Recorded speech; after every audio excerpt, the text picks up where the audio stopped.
네, 이번 시간에는 서브쿼리 특강, 서브쿼리에 대해 자세히 공부한 시간을 가져보도록 하겠습니다. 자, 먼저 서브쿼리 정의부터 보면 서브쿼리는 쿼리 안에 있는 쿼리를 얘기하고요. 쿼리 밖에 있는 그런 반대 개념은 메인 쿼리라고 표현하는 거예요. 메인 쿼리. 자, 말 그대로 이 쿼리라고 하는 건 지리저를 우리가 쿼리라고 표현하잖아요. 하나의 셀렉트 문, 뭐 인서트 문 이런 거. 그 문장 안에 또 다른 셀렉트 문이 있는 거죠. 그럴 때 이제 서브쿼리 안에 있는 애를 서브쿼리라고 하고 셀렉트 문뿐만 아니라 여러 수정 언어죠. 인서트, 업데이트, 딜리트 등에 사용 가능합니다. 자, 중요한 거 셀렉트 문은 6개 절로 구성되어 있는데 그 6개의 절 중에서 2개가 안 보이죠. 네, 그룹 바이랑 오더 바이 절을 제외하고는 사용이 가능하대요. 그래서 그룹 바이와 오더 바이에는 서브쿼리를 사용할 수 없다는 거 기억해 주시고 자, 그 다음에 이제 종류가 나와 있는데 이 종류는 그냥 이런 형태가 있고 이렇게 사용해야 하고 주의할 점은 뭐다. 이런 것들을 이론적으로 설명하기 위해서 구분해 놓은 거지. 뭐 사실 서브쿼리의 위치에 따른 분류로 적절하지 않은 것은 혹은 뭐 형태에 따른 분류가 아닌 것은 이런 식의 공부는 사실 필요 없거든요. 그래서 각각의 용어가 어떻게 생긴 애를 뭐라고 부르느냐, 주의해야 될 점이 뭐냐 이런 것들 위주로 정리를 해주시면 좋을 것 같고요. 자, 그래서 종류는 조금 이따 보도록 하고, 자, 서브쿼리를 이해할 때 있어서 가장 중요한 게 뭐냐면, 그래서 왜 쓰는 건데, 이거겠죠. 그러니까 왜 쓰는 건가, 언제 쓰는 건가. 자, 여러분, 이 왜 쓰는가를 설명하기에 앞서 테이블 잠깐 봐주실래요? 우리가 오라클이나 SQL 서버 같은 DBMS를 이제 주로 다루는데, 그 DBMS는 RDBMS라고 해요. 그래서 엔터티들끼리 관계를 가지고 있다라고 해서 이렇게 연결하는 거 우리가 조인이라고 부르잖아요. 그래서 조인이 필수적인 DBMS를 사실 RDBMS라고 하죠. 그래서 RDBMS의 특징은 뭐냐면 무조건 한 행씩 연산을 해요. 혹은 한 행씩 이렇게 뭔가 출력을 하죠.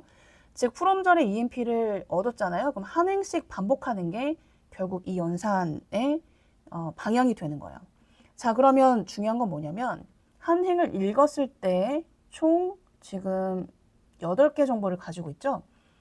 이 정보 외에 또 다른 정보를 필요한다거나 아니면 또 다른 정보와 비교 연산해야 된다거나 이럴 때는 반드시 이 테이블의 언급이 한 번 더 필요해요.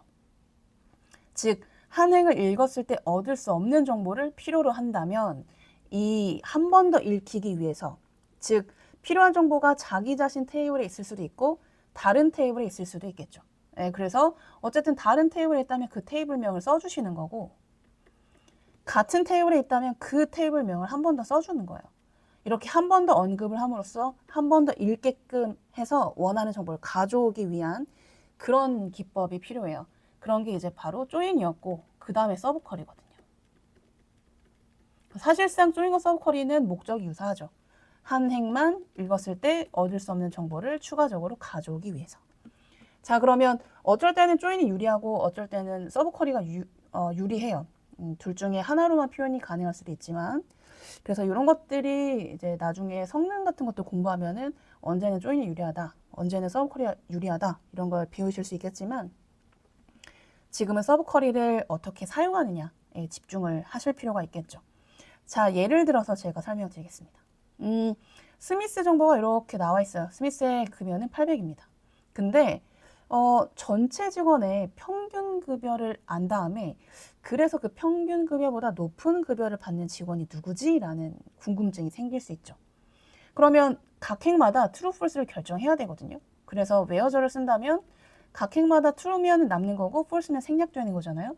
근데 첫 번째 행이 그러면 true일까요? false일까요? 이걸 계산하기 위해서 본인의 즉 첫 번째 행의 셀은 알았어요. 셀이 뭐보다 크냐. 이게 800인 건 알았어. 근데 AVG를 알려면 즉 전체 직원의 평균 급여를 알려면 이 행뿐만 아니라 다른 행을 다 알아야 되잖아요. 이럴 때 조인이나 서브쿼리가 필요한 거죠. 자, 그러면 이렇게 한번 해보겠습니다. 나는 요게 이렇게 되면 될 것 같은데요 라고 생각하실 수 있거든요. 결과적으로 안 되고요. 아까 말씀드린 대로 한 행을 읽었어요. 그러면 AVG 정보는 여러 행을, 전체 행을 읽어야지만 알 수 있는 정보죠. 즉, 웨어절은 한 행씩 접근해서 한 행씩 트루, 폴스를 결정해야 되는 단계인데 그때 갑자기 전체의 행을 읽어야지만 얻을 수 있는 정보를 요구한다면 이게 매칭이 안 되는 거예요. 따라서 웨어절에는 절대 이런 그룹 함수를 허가할 수가 없고요. 따라서 이거를 어떻게든 먼저 구해야 돼. 먼저 구하게 하기 위해서 서브로 달아놓는 거죠. 이렇게. 그러면 얘를 한 번 더 읽혀야 된다고 했잖아요, 여러분. 그러니까 프롬절만 쓸 수는 없죠. 예, 그리고 표현을 해야 되기 때문에 셀렉트절을 사용하는 거고 어디서? 본인 테이블에서. 근데 이게 다른 테이블일 수도 있어요. 자, 이렇게 해서 내가 원하는 결과를 먼저 만들어 놓고 그럼 이 결과가 2101 정도 되거든요. 2101. 그러면 이게 먼저 이렇게 있다면 모든 셀마다, 즉 각 행의 셀마다 이 값보다 큰지 작은지를 판별할 수 있잖아요. 이렇게 만들기 위해서, 즉 이 결과를 하나의 상수처럼 메인 쿼리절에 전달하기 위해서 우리가 웨어절에 서브 쿼리를 사용하는 겁니다. 먼저 이렇게 상수처럼 두기 위해서. 자, 그럼 다시 종류를 좀 보면요. 그래서 위치에 따른 분류, 웨어절에 사용하는 서브 쿼리를 일반 서브 쿼리라고 하는구나 보시면 되겠고, 간혹 이런 형태가 이렇게 프롬절에도 쓰여진대요. 그거를 인라인 비유라고 부르고, 셀렉트절에 표현하는 서브 쿼리를 스칼라 서브 쿼리라고 부르는 겁니다. 각각 목적이 좀 달라요. 자, 그 다음에 또 문법적으로 표현한 게 이 세 가지인데 중요해요. 자, 지금의 형태를 잘 보시면 요 연산 결과 하나의 행이었죠. 하나만 나오잖아요. 여러분 하나의 행이랑 대소 비교할 수 있어요, 없어요? 하나의 상수랑 대소 비교할 수 있어요, 없어요? 있죠. 이퀄 비교, not 이퀄 비교 가능해요. 즉 3과 같냐, 3과 같지 않냐, 3보다 크냐, 3보다 작냐 이런 연산이 가능하잖아요. 지금처럼 서브 쿼리 결과가 단 하나의 행으로 리턴이 돼서 이런 단순 비교 상수와 연산이 가능한 형태를 단일행 서브 쿼리라고 표현하는 거죠. 근데 다중행은 그럼 뭐겠어요? 여기 연산 결과가 2개 이상인 거야. 여러분 2개 이상이랑 대소 비교 가능해요? 여러분 어떤 언어도 800과 1000보다 크다? 이런 연산에 true, false를 리턴해 주지 않아요. 에러죠. 그리고 같다도 가능합니까? 800, 1000? 이렇게? 안 하죠. 그래서 이런 단순 비교 연산자는 단 하나의 상수와만 비교가 가능하기 때문에 서브 쿼리를 쓴다면, 즉 얘네들을 쓰고 싶다면 이쪽의 결과가 단 하나의 행이어야 돼요. 즉 단일행 서브 쿼리 형태여야 되고요. 2개 이상일 때는 또 다른 표현 방법이 있어요. 그리고 만약에 나는 서브 쿼리 결과가 하나의 컬럼의 결과가 아니라 여러 컬럼을 출력한 결과랑 비교해야 돼 라고 한다면 다중 컬럼 서브 쿼리가 되는 거죠. 자, 그 다음에 또 메인 쿼리 관계에 따른 분류로 연관 서브 쿼리와 비연관 서브 쿼리를 구분해 놓기도 했는데요. EMP 읽었죠. 그리고 각 셀마다 비교하죠. 여기서도 EMP 읽었죠. 여기서의 셀을 가지고 평균을 구하죠. 이거는 셀이라고 하는 같은 이름의 컬럼처럼 보이지만 각각 여기서 온 거예요. 즉 이쪽 서브 쿼리에 이쪽 테이블의 결과를 요구하지 않죠. 이런 경우가 비연관 서브 쿼리고요. 만약에 이쪽 서브 쿼리에 이쪽 테이블의 결과를 꼭 필요로 하는 경우라고 한다면 그때는 연관 서브 쿼리라고 하는 겁니다. 뒤에 자세히 보도록 하고요. 자, 그래서 순서대로 자세히 정리를 해보도록 하겠습니다. 자, 단일행 서브 쿼리 이런 형태죠. 서브 쿼리 결과가 단 하나의 행으로 리턴되는 경우고요. 그러다 보니 단순 비교 함수랑 단순 비교 연산자랑 비교가 가능하다. 목적은 여길 먼저 연산해서 메인 쿼리랑 비교하고 싶을 때 이렇게 사용해 주시면 되겠고요. 자, 조금 전에 예를 들었던 전체 직원의 평균 급여보다 높은 급여를 받는 직원이 궁금하다면 먼저 평균 급여를 가져오세요. 웨어절에 직접 쓸 수 없으니까요. 그래서 평균 급여를 먼저 상수처럼 가져와서 이 2101이라고 하는 상수랑 나는 셀이랑 각 행마다 비교하겠다. 그래서 true인 애들만 남겠다. 요렇게 우리가 만들어 볼 수 있겠습니다. 또 다른 예제 볼까요? 자, 이번에는 여러분 제가 매년 최대 급여자한테 뭐 이렇게 상을 주기로 했어요. 사장님이. 그래서 그 사람을 알아야 돼. 그래서 최대 급여자가 매년 달라질 수 있지 않습니까? 자, 그럼 최대 각 행마다 최대 급여자인지 아닌지를 판별하려면 각 행마다 뭐를 알아야 돼요? 본인의 셀을 알아야죠. 네, 본인이 최대 급여자인지 알려면 내가 그 대상자인가 셀을 알아야겠죠. 그 다음에 또 뭘 알아야 돼요? 본인 셀 말고도 전체 직원의 셀을 확인해서 맥스 값을 알아야겠죠. 그러니까 서브쿼리가 필요한 거예요. 왜? 본인 거 말고도 다른 행의 정보를 필요로 하니까. 자, 그럼 셀렉트. 맥스 셀이 궁금하다 그랬잖아요. 이렇게. 그리고 EMP 전체 중에. 그럼 역시 이것도 단 하나의 행이지 않습니까? 몇이 나오는지 보면은 5천일 거예요. 네. 그러면 결과적으로 5천인 사람 나와 이런 질문이 되는 거예요. 그러니까 여기가 단 하나의 행이니까 이퀄 비교할 수 있죠. 그리고 5천인 사람이 한 명이면 한 명 나오는 거고 5천인 사람이 여러 명이면 여러 명 나오는 거예요. 자, 결과가 킹이라고 하는 사람 한 명이네요. 네. 그래서 지금처럼 최대급여자를 뭐 궁금해한다거나 최소급여자를 궁금해한다거나 이럴 때 역시 최대급여, 최소급여가 단 하나이기 때문에 서브쿼리, 단일행 서브쿼리 형태로 먼저 얘를 계산하고 그 다음에 메인 쿼리절의 셀과 비교를 시키게 하면 된다라는 거죠. 두 번째 예제가 그런 예제였어요. 자, 여기까지가 단일행 서브쿼리였고 다중행 서브쿼리. 서브쿼리의 결과가 이제 2개 이상이 됩니다. 여러분 이쪽이 2개 이상이 되면 뭐 예를 들면 뭐 지금은 의미 없는 예제긴 한데 이런 거 말이 안 되잖아요.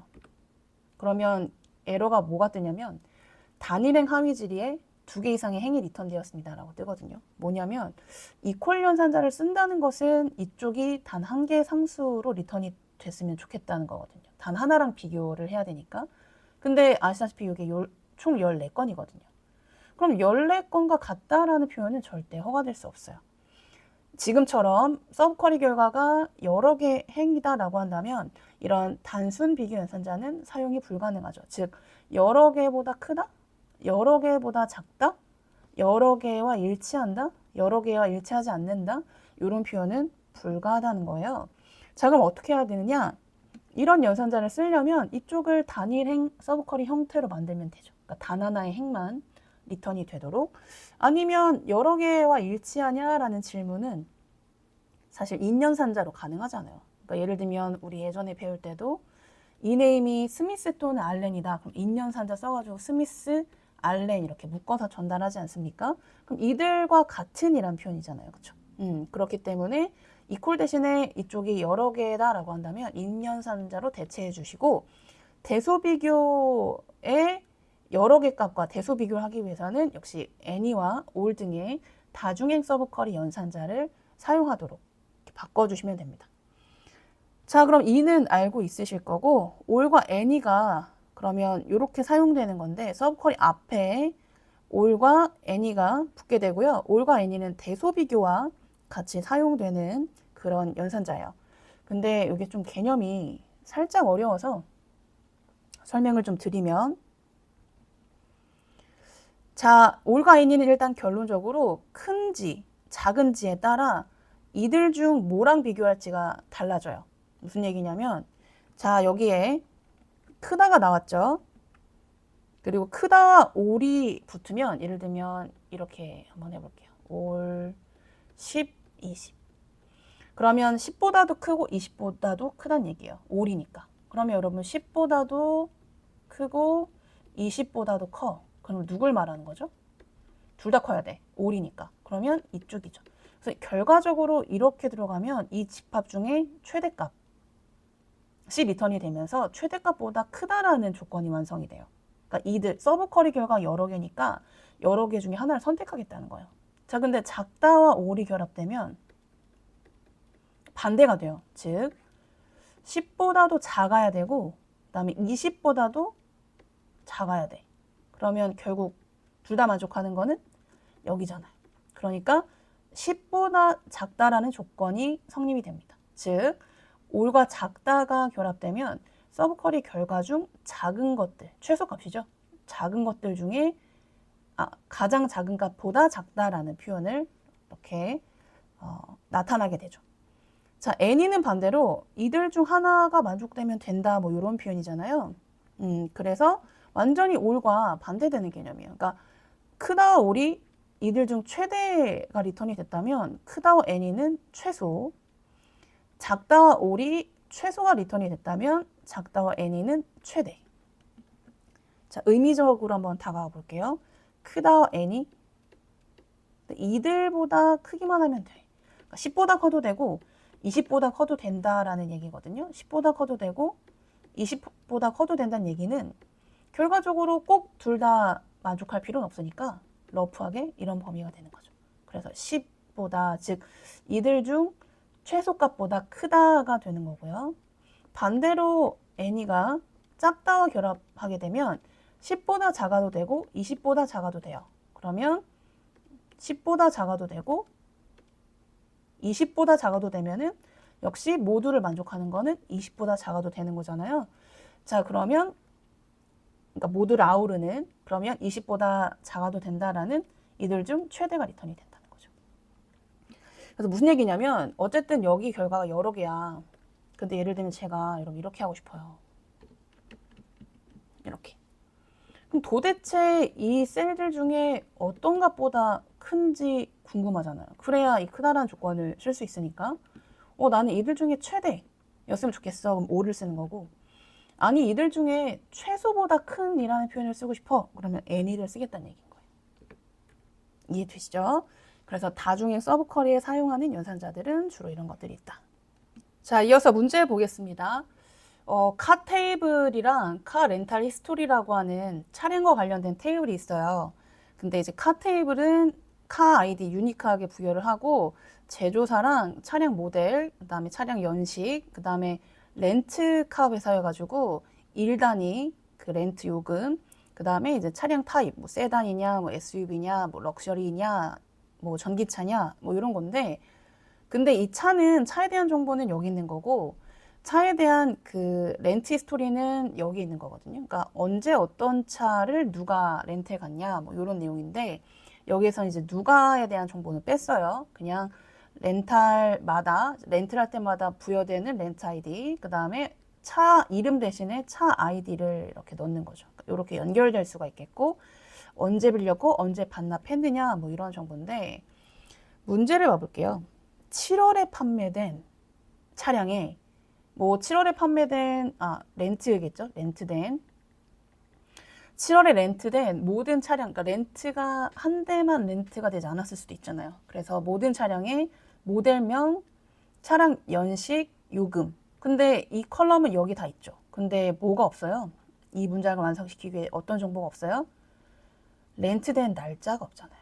그러니까 이건 그냥 차량 정보고, 이 차가 각각의 차가 언제 렌트됐는지에 대한 렌트 이력은 여기 있단 말이에요. 자, 제가 아까 뭐라고 했냐면 서브 쿼리가 필요한 이유, 한 행을 액세스했을 때 얻을 수 없는 정보가 다른 테이블이나 같은 테이블이더라도 다른 행에 있다면 그때는 한 번 더 테이블에 대한 언급이 필요하다.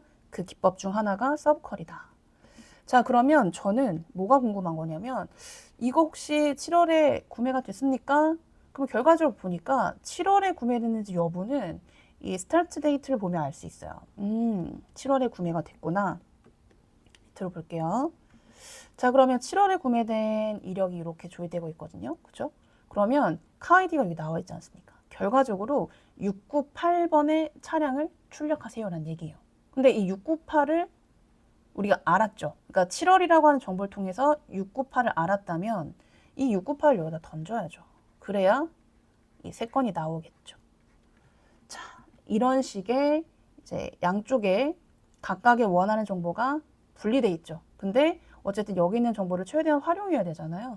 이럴 때 이제 서브 쿼리가 필요한 건데, 자, 저는 메인 쿼리가 돼야 되는 건 최종 정보를 출력할 테이블이 메인 쿼리가 되는 거예요. 어쨌든 저는 이 정보를 출력하고 싶은데 이 정보는 메인 쿼리 있지 않습니까? 그럼 메인 쿼리가 이 카 테이블이 되는 거예요. 그리고 서브 쿼리가 이 7월에 구매된 카 아이디를 선택해 주면 되겠죠. 즉, 나 이쪽 테이블에서 7월에 구매된 카 아이디 확인 가능한데, 그러면 너 카 아이디랑 이쪽에서 구한 카 아이디랑 일치하는 행만 이쪽에서 요구를 한다면 원하는 차량 데이터를 얻을 수가 있겠죠.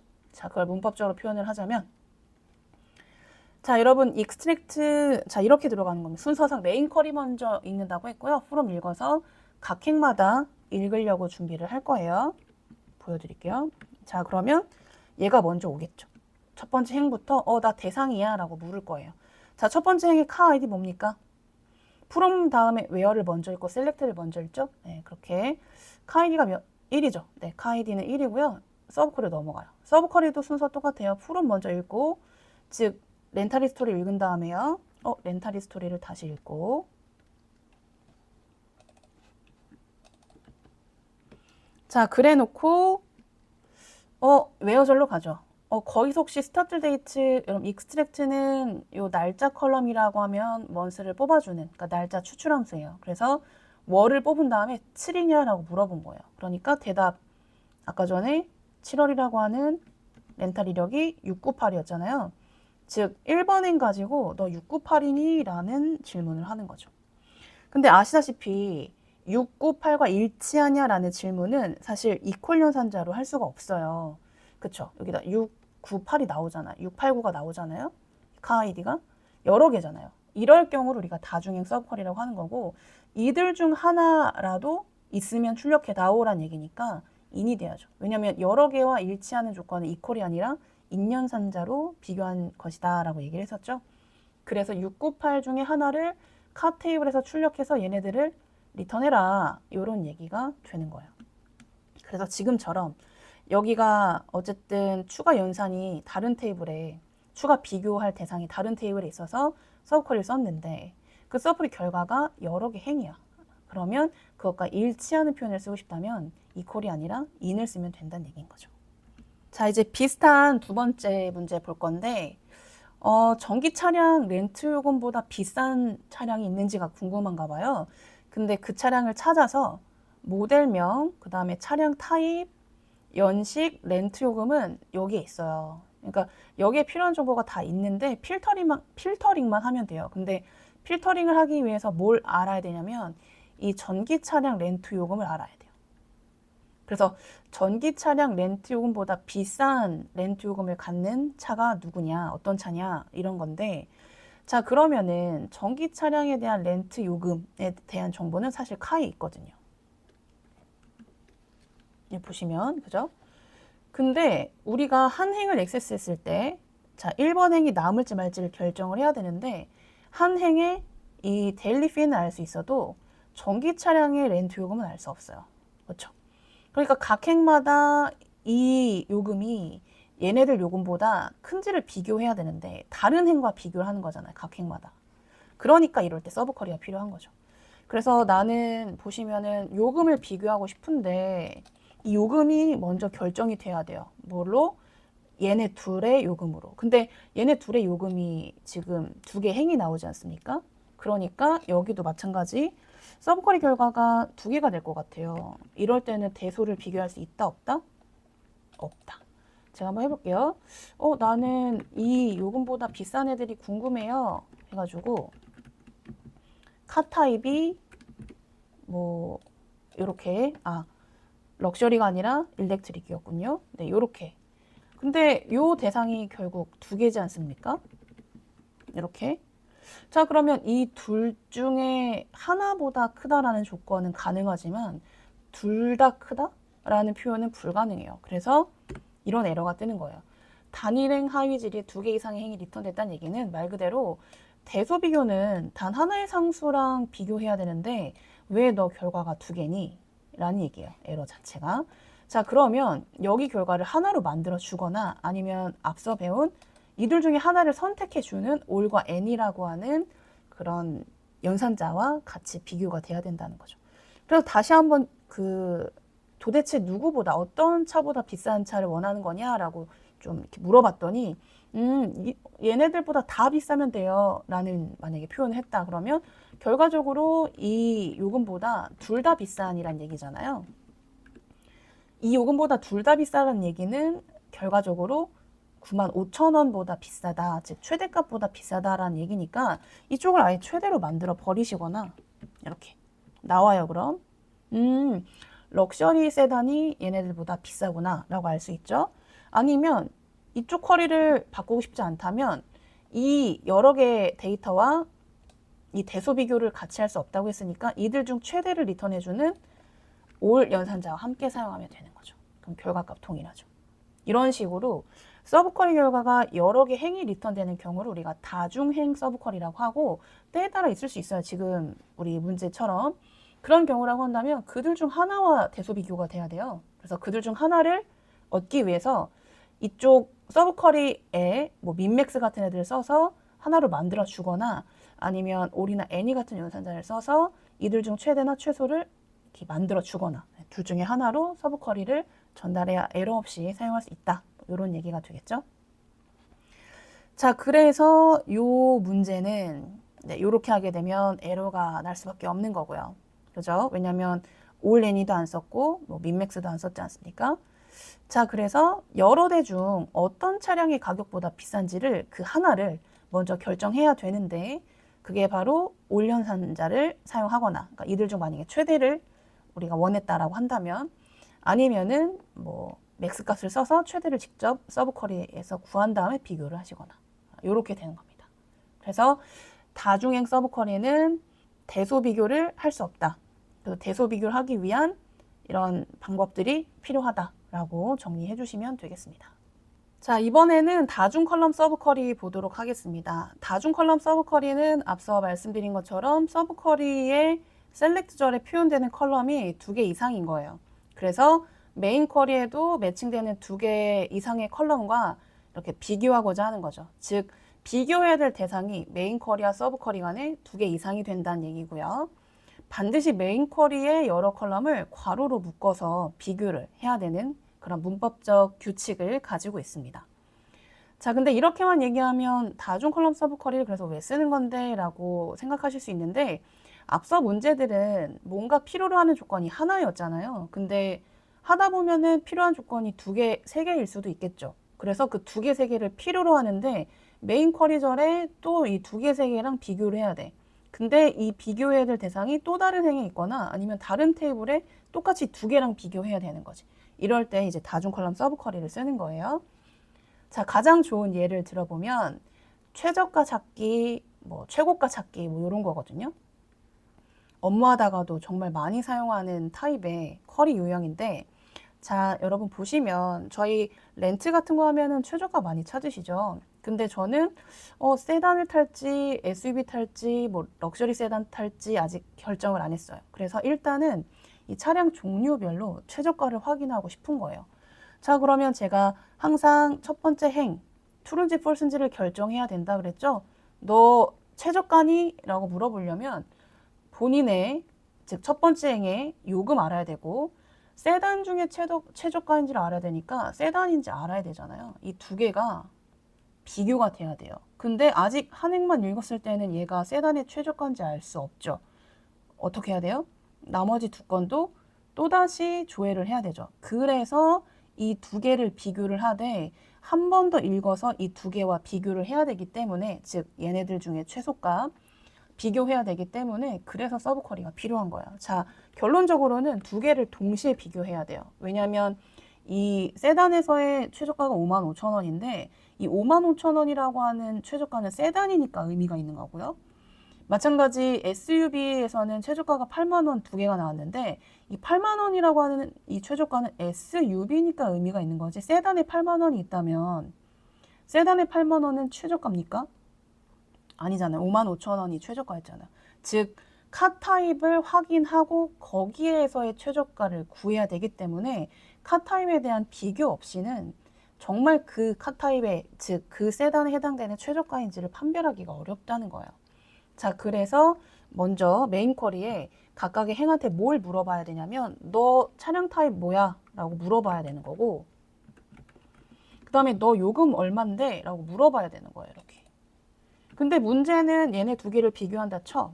근데 뭘 알아야 돼요? 이 차량별, 차량 종류별 최저가를 알아야 돼요. 자, 우리 차량 종류별 최저가는 교재 옆에 나와 있지만 그룹 파일을 써야 되지 않습니까? 그래서 이렇게 그룹 파일을 써서 차량 타입별로 최저가를 먼저 구해볼게 라고 하는 거죠. 민 데일리 피저. 자, 요거를 먼저 구했어요. 이렇게 그림처럼. 자, 구했어. 이렇게 나왔죠? 여기 잘 봐주세요. 자, 그럼 이 정보를 가지고 메인 쿼리에다가 이 두 개를 계속 맞춰봐야 되는 거죠.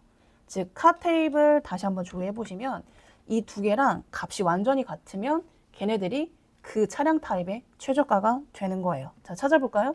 럭셔리이면서 18만 원 어디 있습니까? 이렇게 두 개 비교해야 되죠. 얘가 살아남는 거예요. 세단이면서 5만 5천 원 살아남는 거고요.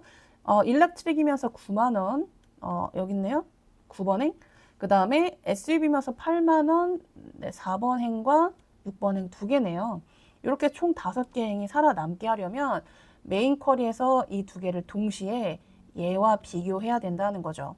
하지만 일치하는 거잖아요. 그렇죠? 일치하는 거니까 equal 또는 in을 써야 되는데 이 결과가 여러 개지 않습니까? 그러니까 여러 개와 일치한다라는 조건은 반드시 in을 써야겠죠?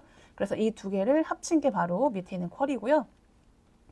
자, 먼저 구한 차량 타입별로 최저가를 메인 쿼리에 이 두 개를 묶어서 동시에 비교하겠다. 다만 이쪽 결과가 여러 개니까 이 여러 개들 중에 일치하는 행이 있다면 다 리턴을 하겠다. 이런 개념이에요. 그래서 앞서 단일행 서브 쿼리나 다중행 서브 쿼리는 비교해야 될, 즉 메인 쿼리와 서브 쿼리의 비교 대상이 하나였던 반면 다중 컬럼 서브 쿼리는 두 개 이상이 되는 거죠. 그래서 차량 타입과 그다음에 요금을 확인해서 그 차량 타입에 해당되는 최저가를 이렇게 서로 매칭을 시켜보면은 원하는 결과를 리턴할 수 있다. 이런 얘기가 되겠습니다. 네, 이번에는 연관 서브 쿼리 혹은 상호 연관 서브 쿼리라고 불리는 형태인데 메인 쿼리와 서브 쿼리와의 어떤 관계에 따라 연관과 비연관으로 나눌 수 있었죠. 그래서 서브 쿼리가 메인 쿼리랑 전혀 상관없이 수행이 돼서 메인 쿼리와 비교가 된다면 그때는 비연관 서브 쿼리라고 하고 반대로 메인 쿼리의 정보를 계속 요구하는 형태다. 뭐 이런 경우라고 한다면 연관 서브 쿼리라고 부릅니다. 자, 그러면 예제를 통해서 한번 설명을 드릴 것 같은데 자, 아래에 있는 예제 보시죠. 자, EMP에서 볼 건데 각 부서별 평균 급여보다 높은 급여를 받는 직원을 출력하고 싶대요.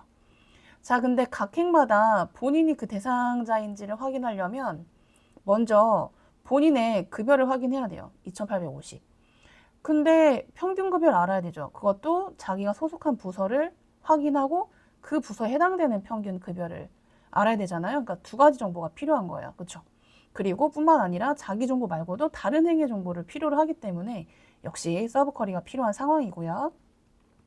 자, 그러면 이 정보를 알기 위해서 제가 스텝을 한번 정리를 해봤어요. 자, 먼저 각각의 행에, 근데 첫 번째부터 수행되니까 각각의 행의 급여를 확인해요.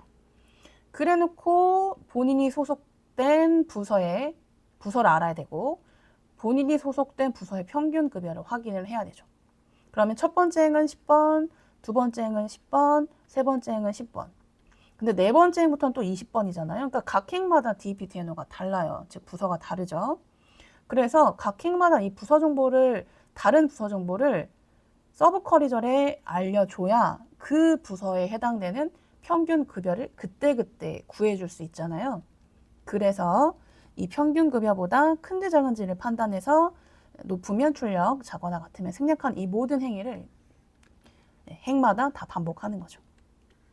자, 그러면 정말 중요한 부분인데 그럼 이렇게 해석하는 거예요. 오더바이는 뭐 필요가 없고 자, 셀을 먼저 확인한다 그랬잖아요. 그래 놓고 평균을 비교를 해줘야 되거든요. 근데 여러분 이렇게만 쿼리를 닫아버리면 전체 평균이잖아요. 근데 본인이 속한 각 행마다 본인이 속한 정보는 달라요. 이 정보를 메인 쿼리절만 알고 서브 쿼리는 몰라요. 그 행에 대한.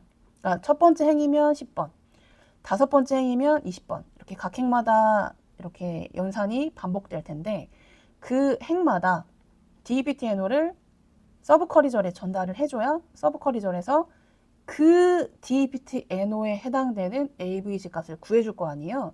그래야 얘랑 비교가 가능하겠죠. 그래서 앞에와는 다르게 이 예제는 서브 쿼리에서 각 행의 메인 쿼리에서의 정보를 확인을 해야 되는 경우가 되는 거죠. 그래서 잠깐만 너 여기 2850인 거 알겠는데 다시 서브 쿼리로 가요. 이거 먼저 읽죠. 다시 읽어서 근데 너 부서가 몇인데 네 부서를 알아야 내가 평균급여를 구해주지 라고 하는 질문을 다시 던지는 거예요. 그러니까 메인 쿼리절의 정보가 필요한 상황. 그래서 나 10번이야. 첫 번째는 10번이죠.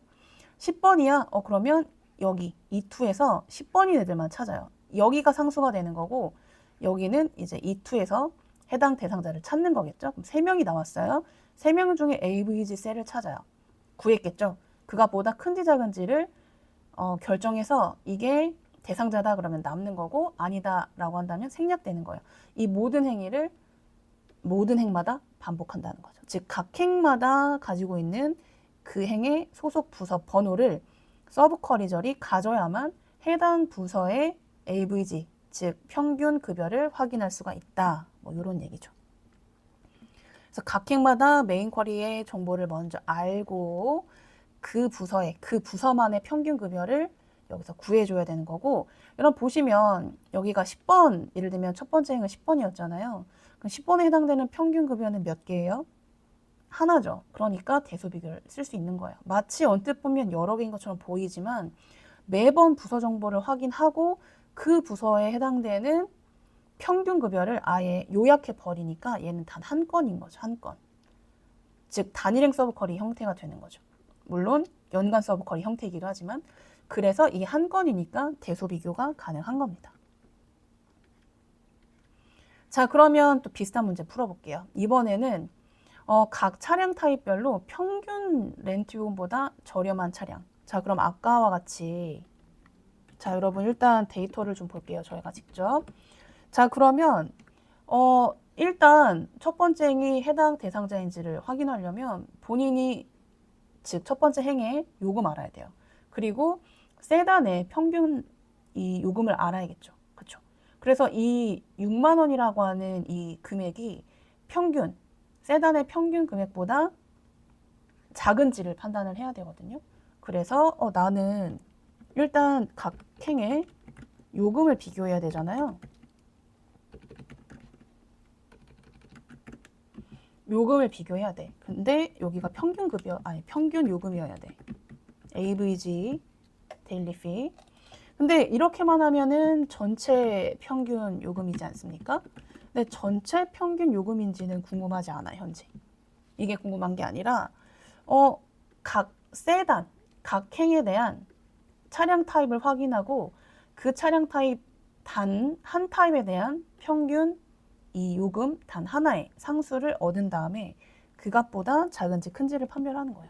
자, 이럴 때는 각 행마다의 차량 타입을 요구하죠. 서브 쿼리에서. 그래서 연간 서브 쿼리 형태가 되고 그러려면은 이쪽 정보인지 이쪽 정보인지를 어떻게 구분하냐. 그래서 알리아스를 붙여주는 거예요. 똑같은 테이블이니까. C1, 바깥에 있는 걸 C1, 난 C2라고 할게. 그럼 C2에다가 물어보기를 차량 타입을 골라야 되잖아요. 세단이면 세단, 뭐 럭셔리면 럭셔리. 근데 C1에 대한 정보를 알아야 이렇게 정보를 알아야 해당 행에 해당되는 차량 타입에 맞는 요 평균 요금을 구하고 그 요금보다 작은 조건을 만족하는 행들을 찾을 수가 있게 된다. 뭐 이런 얘기가 되겠죠. 자, 그래서 마치 이 정보는 두 개가 연결이 돼 있는데 순서 바꿔도 상관없어요. 저는 C2, C1 이렇게 먼저 썼지만 어차피 알리아스가 있기 때문에 얘는 무조건 바깥에 있는 정보를 요구하는 거고 얘는 여기다 던지겠다는 거거든요. 얘가 먼저 해석돼야 돼요, 여러분. 항상 메인 쿼리가 먼저 해석된다고 했으니까. 그래서 너 이거 뭐니? 라고 물어보고 나 세단이야. 그러면 세단에 대한 평균만 구해주면 되는구나. 너가 세단이니까. 이런 식으로. 그래서 뭔가 정보를 하나를 고정하기 위한 용도로 메인 쿼리한테 필요로 하는 정보가 있을 거다. 이렇게 이제 정리를 해주시면 되겠죠. 좀 어려운 유형인데 조금 이따가 문제를 풀어보면서도 한번 정리를 해보도록 하겠습니다. 네, 이번에는 인라인 뷰에 대해서 보도록 하겠습니다. 앞서 우리가 서브 쿼리를 셀렉트문의 어느 절에 사용하느냐에 따라 부르는 용어가 구분이 된다 그랬는데 웨어절에는 일반 서브 쿼리라고 불렀고 프롬절에 사용하는 거를 우리가 인라인 뷰라고 불렀거든요. 근데 우리가 알다시피 프롬절에 쓰는 거는 테이블명이란 말이에요. 근데 테이블명 대신에 뭔가 서브쿼리 형태를 썼다는 것은 마치 이것도 하나의 테이블인 것처럼 쓰고 싶다 이 얘기겠죠. 그래서 어떤 셀렉트의 결과를 테이블처럼 이렇게 프롬절의 기술을 함으로써 다른 테이블과의 관계를 유도를 한다거나 요럴 때 사용하는 걸 인라인 뷰라고 표현을 합니다. 자, 예를 들어서 좀 보면은 우리가 차량 정보를 가지고 있는 이 카 테이블에서 요 카 타입별로 가장 이번엔 비싼 요금을 가지고 있는 차량 정보만 필터링 하고 싶어요. 그러면 세단 보시면은 얘가 같거든 65,000원 그죠? SUV로 봤을 때는 85,000원이 제일 비싸 보이네요.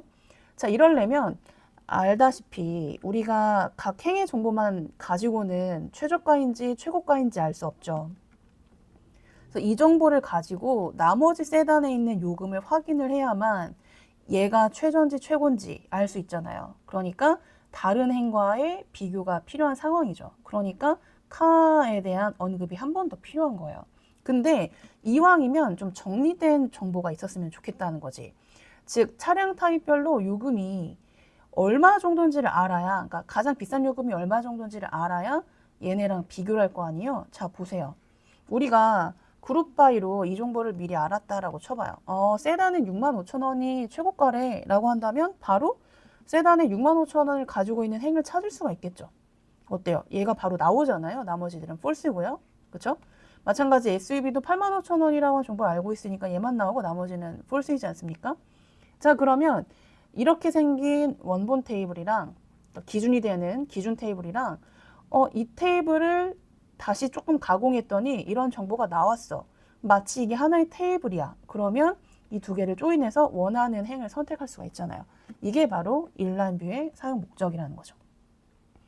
자, 그러면 이 테이블과 이렇게 그룹 바이를 통해서 얻은 이 가상의 테이블을 조인해서 데일리 피와 요 맥스 데일리 피 그리고 카 타입과 카 타입을 서로 일치하게끔 두면은 원하는 정보를 가져올 수 있을 것으로 보여요. 자, 그래서 문법 보시면 자, 여기부터 여기까지가 서브 쿼리죠. 그래서 카 타입별로 데일리 피에 대한 맥스 값을 구한 거예요. 이 정보와 그러니까 가상의 테이블이죠.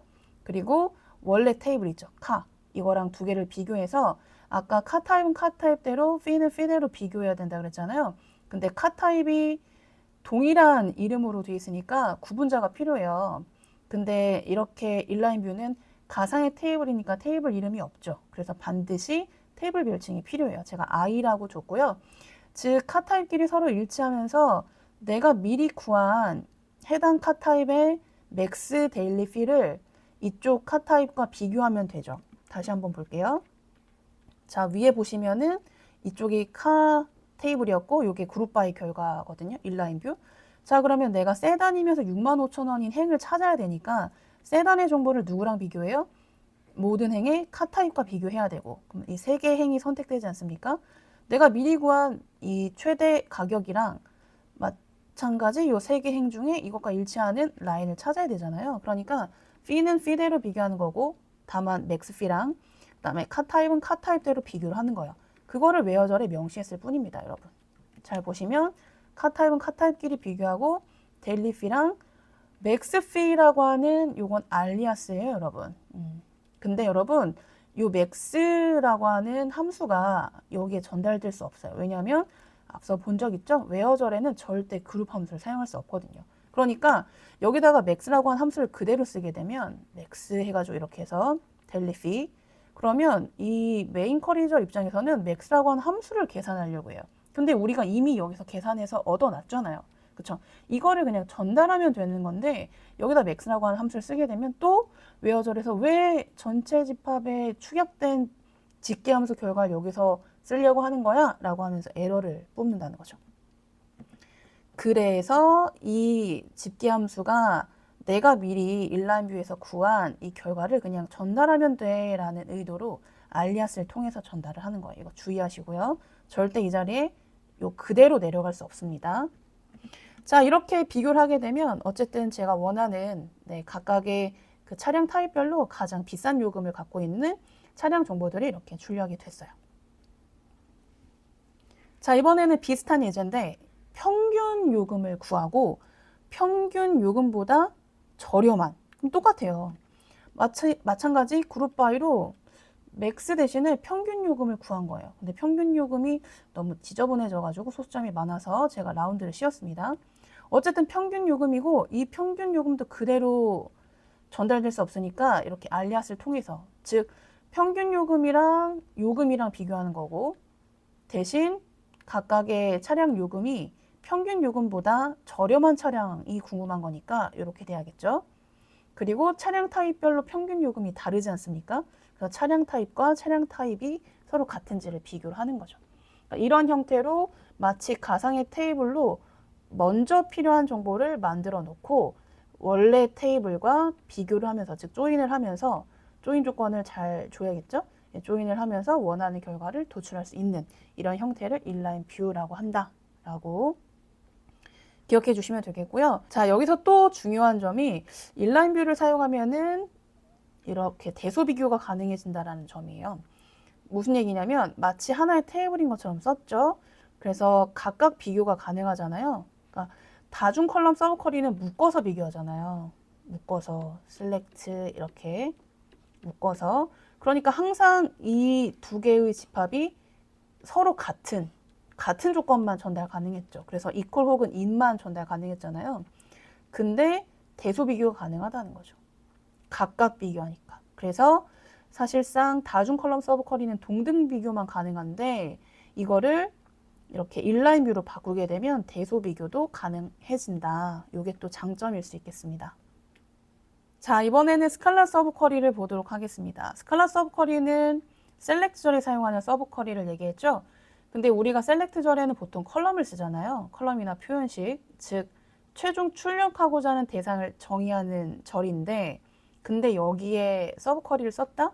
그럼 마치 하나의 컬럼인 것 마냥 출력을 원할 때, 그럴 때 쓰는 거겠죠. 주의할 점은 각 행마다 하나의 컬럼의 값은 하나여야 돼요. 그렇죠? 다 하나잖아요.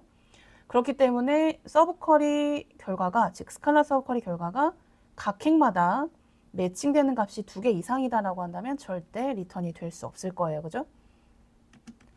자, 그래서 각 행별로 단 하나의 결과만 허용한다. 그래서 단 하나의 라는 표현이 스칼라거든요. 그래서 스칼라 서브 쿼리라고 부르는 거고, 자, 예를 들어서 보도록 하겠습니다. 자, 여러분 차량 정보가 있는데 평균 요금보다 비싼지 저렴한지를 알고 싶어가지고 이 각각의 차량의 요금과 함께 전체 평균 요금을 같이 출력을 하려고 해요. 자, 그러면 제가 한번 작성을 해볼게요. 자, 일단은 차량 모델명이랑 그 다음에 요금이랑 뭐 이렇게 출력하고요. 여기에 전체 평균 요금을 확인하고자 이렇게 AVG 값을 쓰면 쓸 수 있을까요? 자, 여러분 우리가 이렇게 집계함수라고 부르죠. 이 집계함수라고 하는 거는 요약이라서 단 하나만 나와야 돼요. 그렇죠? 요거는 그럼 한 건이 출력되는데 얘네들은 웨어저를 사용하지 않고 그룹 바이를 사용하지 않았으니까 요 10건이 모두 출력될 거란 말이에요. 그럼 요 앞에 있는 애들은 10건. 여기는 단 한 건. 매칭이 안 되죠. 그렇기 때문에 얘는 에러가 발생하는 거예요. 단일 그룹의 그룹 함수가 아닙니다. 즉 너네 그룹 바이 안 써가지고 이 AVG랑 같이 사용할 수 없어, 이런 얘기거든요. 근데 저는 어떻게든 AVG를 쓰고 싶어요. 그러면 우리 예전에 단일행 서브 쿼리에서 AVG를 직접 먼저 계산한 다음에 비교했던 것처럼 저는 셀렉트절에 표현하고 싶은 거니까 너 값 하나지? 내가 이렇게 출력해 줄게 라고 하는 거예요. 그러니까 웨어절에 있으면 이게 비교 상수로서 전달되는 거고 셀렉트절에 있으면 이게 바로 컬럼인 것처럼 전달이 되는 거죠. 역시 이거 그대로 컬럼명으로 출력되니까 알리아스가 있으면 좋겠죠? 이렇게 되는 거고, 그래서 함께 출력할 수 없었던 내용들을 이렇게 스칼라 서브 쿼리를 통해서 출력할 수 있게 되는 거죠. 그리고 한 행만 읽었을 때는 전체 평균을 알 수 없으니 당연히 여기에 프롬절 한 번 더 선언해서 원하는 결과를 가져올 수 있게 되는 거예요. 자, 이번에는 비슷한 문제인데 각각의 차량의 전체 요금이 아니라 차량 타입별 평균 요금이랑 같이 출력하고 싶대요. 즉, 첫 번째 행은 세단이니까 세단에 대한 요 3개 행을 확인해서 평균, 두 번째도 세단이니까 평균, 세 번째도 세단이니까 평균. 어쨌든 한 행을 읽었을 때 얻을 수 없는 정보를 요구하니까 서브 쿼리가 필요한 상황, 그리고 출력할 거니까 출력은 셀렉트절에 정의해야 되잖아요. 그래서 스칼라 서브 쿼리가 필요한 상황입니다. 근데 문제는 앞에처럼 완전히 동일한 평균, 전체 평균을 요구하는 게 아니라 각 행마다 이 정보를 전달해 줘야 돼요. 서브 쿼리에. 그래야 세단이면 세단에 해당되는 AVG를, 그리고 SUV면 SUV에 해당되는 AVG를 전달해 주겠죠. 네, 그래서 앞서 우리 상호형과 서브 쿼리 같은 메인 쿼리의 정보를 요구하는 그런 그 조건이 전달될 수밖에 없는 거예요.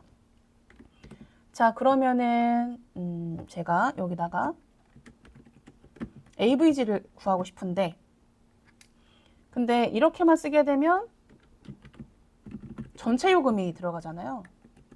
전체 평균. 요게 아니라 세단이면 세단에 해당되는. 그래서 필요 정보가 추가적으로 있다. 메인 쿼리절에 물어봐야 된다. 근데 요게 메인 쿼리지 않습니까? 메인 쿼리절에 비교를 하기 위해서 이렇게 두 개를 각각 테이블 별칭을 사용했었고, 그래서 나는 카 타입을 이 C1A에 대한 카 타입을 참고해가지고 이렇게 계산할 거다, 이런 얘기인 거죠. 즉 세단이면 여기가 세단으로 전달되면서 세단에 해당되는 AVG 하나, 그 다음에 두 번째도 세단, 세단. 여기 이제 SUV가 들어가면서 이 자리죠. SUV가 들어가면서 SUV에 해당되는 AVG를 요 서브 쿼리에서 출력해 주는 거예요. 네, 그래서 각각의 요 카 타입별로 평균을 함께 출력할 수 있게 되는 거죠. 이렇게. 이런 식으로. 그래서 상호형과 서브 쿼리처럼 필요 정보가 이렇게 있을 수 있어요. 그리고 이 정보가 없으면 각각의 카 타입에 해당되는 단 하나의 평균 요금을 구할 수가 없게 되죠. 그래서 이 정보는 필수적으로 전달이 돼야 된다. 자, 여기까지가 이제 서브 쿼리에 대한 설명이었고요. 관련된 문제, 저희 교재 기출 문제로 있었던 문제인데 그 문제 풀이를 다시 한번 해보도록 하겠습니다. 자, 잘 보시면 테이블이 이렇게 있는데, 자, 어디부터 읽는다고요? 얘부터 읽고, 인플로이즈를 먼저 읽고, DEPT-NO를 웨어절이니까 필터링을 하는 거예요. 그래서 DEPT-NO에다가 뭔가 조건을 쓸 건가 봐요. 근데 자, 여기 들어가면 얘를 먼저 그럼 이 테이블 또 읽어요. 그 다음에 웨어절을 읽고, 순서 중요하니까 잘 보세요. 자, 요거에 대한 해석이 일단 중요한데, 년과 월만 주면은 1은 1일로 세팅돼요. 따라서 이거는 2020년 2월 1일이 됩니다. 네, 02월 01이 돼요. 근데 2020년 02월 01일보다 하이어 데이트가 크거나 같다는 얘기는 나중에 입사한 사람이 되겠죠. 그러면 2020년 2월 1일보다 큰 애들은 요건가요? 2월 1일보다 얘도 크죠. 크거나 같은 거니까 요 세 개네요. 2020년 네, 요 세 개. 요 세 개 행을 여기서 선택해서 그들 중에 DEPT-NO만 비교하네요. 근데 세 개죠.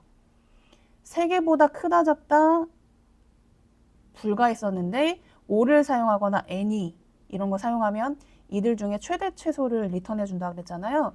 여러분 작다와 5이 전달되게 되면 이들 중 10보다도 작아야 되고 20보다도 작아야 되니까 최소를 리턴한다 그랬단 말이죠. 그럼 이들 중에 DEPT-NO의 최소가 누구예요? 30이죠. 그러니까 30이 결정이 되는 거예요. 결과적으로 30보다 작거나 같은 이란 조건이 완성이 되죠. 그럼 30보다 작거나 같은 애들은 이거, 널은 작다라고 하는 거에 true가 리턴될 수 없죠. 그러면 카운트는 3개가 되겠습니다. 이렇게 하는 거예요, 여러분. 순서대로. 아, 서브 쿼리를 먼저 읽는 게 아니라 메인 쿼리를 따라서 이렇게 읽는 거구나. 이렇게. 자, 이번엔 문법적으로 들여다보겠습니다. 정상 수행이 불가능한 것은? 자, 그러면 not exist 이번 시간에 언급하진 않았지만 어쨌든 서브 쿼리 형태 보시면 이렇게 상호형과 서브 쿼리 형태네요. 그러면은 사실 문제 없어요. 그 not exist는 앞에 비교 연산자가 붙지 않고요. 여기에 있는 결과가 참이면 오히려 얘는 생략, not이니까 거짓이면 리턴 되는 거예요. 근데 이 조건이 중요하지 여기에 있는 select는 비교를 할 대상이 없잖아요. 그래서 아무거나 와도 돼요. 그래서 이게 뭐지라고 의아해하신 분도 계시지만 1을 쓰기도 하고요. 그 다음에 지금처럼 X, 문자 X를 쓰기도 하고요. 별표를 쓰기도 하고 아무거나 써도 상관없어요. 즉 셀렉트가 중요한 게 아니라 조건이 중요한 거라서. 그래서 이거는 정상 수행이 가능한 문법이고요. 자, 사실 정답 2번인데 여러분 여기다가 테이블 2번을 이걸 스칼라 서브 쿼리라고 하죠. 테이블 2번을 셀렉트절에 쓰면은 사실 프롬절에 기술되지 않은 조건은 메인 쿼리절에 웨어절이나 셀렉트절에 올릴 수 없다 그랬잖아요. 테이블 2번은 자, 순서 보세요. 얘를 먼저 읽고 얘를 먼저 읽고 얘를 먼저 읽어요. 근데 테이블 2번은 3번에 가서야 정의가 된 거잖아요. 그러니까 2번인 웨어절일 때는 B라고 하는 테이블을 몰라요. 네, 그렇기 때문에 여기서는 사용할 수 없고, 그래서 우리가 이런 조건이 필요하다면 서브 쿼리절로 들어갔었던 거예요. 그래서 이 두 개를 비교하는 조건은 메인 쿼리절에 절대 남을 수 없습니다. 정답은 2번이 되겠고, 조인할 때 이게 안시 표준이죠. 조인할 때 양쪽 테이블에 동일한 이름의 컬러명이 있다면, 그리고 서로 일치하는 조건을 사용하고 싶다면 on이 아니라 using 해서 괄호로 무조건 해당 컬러명을 써주시면 돼요. 물론 on으로 바꾸면 a.no는 b.no로 쓸 수도 있겠죠. 근데 길잖아요. 그러니까 이렇게 요약해서 쓰는 거죠. 3번도 네, 맞는 표현이고, 그럼 업데이트도 셋절에 이렇게 서브 쿼리 사용할 수 있습니다. 마찬가지 사용한 서브 쿼리처럼 이런 조건을 통해서 A한테 NO 정보를 확인하고 이게 1이다. 그러면 1에 대한 B네임을 얻고 이걸로 업데이트 하겠다. 이런 개념이에요. 정답은 2번. 자, 3번 보겠습니다. 다음 결과로 가장 알맞은 것은 고르는 문제인데, 자, 일단 테이블 1번의 컬2를 여기다가 두고 첫 번째 행만 참인지 거짓인지 볼게요. 자, 그 다음 얘를 한 번 더 읽어서 그 다음에 메인 쿼리절의 정보를 먼저 읽는다 그랬죠? 컬 1이 A예요. 즉 2번 테이블에다가 A만 남아 해가지고 A들이 남고 그 중에 맥스 컬 2값 30인가요? 요것과 일치하는, 그러면 10은 일치하지 않죠. 땡. 20도 일치하지 않고 땡. 30이 일치하니까 얘네 두 개가 선택되네요. 자, 그러면 이 하나, 둘, 셋, 넷, 다섯 번째 행으로 넘어간다 쳐요. 각 행마다 수행되는 거니까. 자, 그럼 이때는 얘는 30. 결과적으로 이 문법은 그 컬 1의 값이 같을 때 최대값인 행을 리턴하는 그런 문장 같아요. B일 때는 여기가 B로 전달되고 B일 때는 40이 최대값이거든요. 그러니까 40과 일치하는 라인이 B일 때는 이렇게 남게 되면 됩니다. 그래서 요거랑 요거랑 요거 세 개가 선택되고요. 개수가 아니라 컬2를 썸하는 거니까 30 더하기 30 더하기 40이면은 100이겠네요. 네, 그래서 정답은 4번이 되겠습니다.